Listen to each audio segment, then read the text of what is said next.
But we are going to start with Charlee Soto. He appeared on just one list. I think it's a mild surprise that he's on the ESPN list because he really was limited in 2025 through injury. Only 13 innings pitched, had a bone spur in his elbow, had a procedure on that, I believe, in the second half of the year, working his way back through that.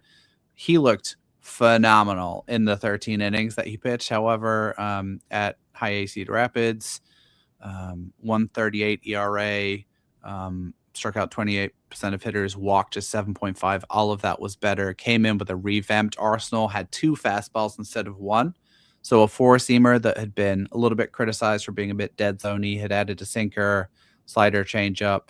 The control looked better. He'll be 20 basically for this entire season at High A, headlining a rotation with Dason Hill, which ought to be very fun. I guess any surprises that you saw him on a list, and then what constitutes success for Soto in 2026 from your viewpoint, Jeremy?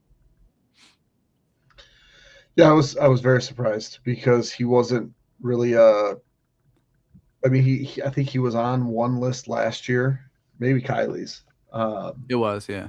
and then didn't really pitch much. So he didn't do anything to solidify his ranking. And when you are out of sight, a lot of times it's out of mind. So I think the reality is that he's got to start this year in Cedar Rapids again, right? Like you're not just going to not do the league.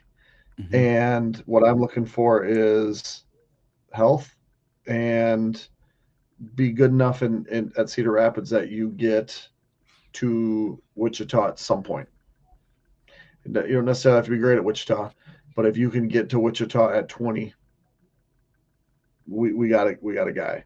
And the only way that's going to happen is if he's healthy. So he walked 33 and 74 innings in his debut, which isn't awful, but as an 18-year-old, but it's obviously not great.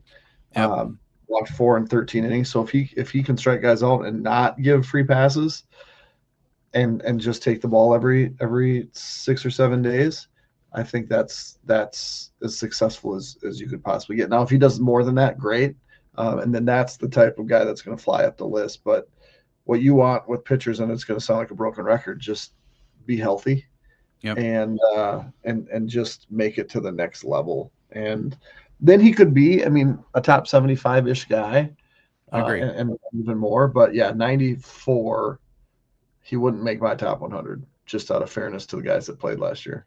Yeah, I think that's fair. And I think that's Kylie saying, I'm trying to get ahead on Charlee Soto, who I view as someone who will be a slam dunk back end top 100 guy as long as he's healthy and throwing enough strikes. And I mean, the arm talent is undeniable, right? He was up to 101 at the complex last year before the season started.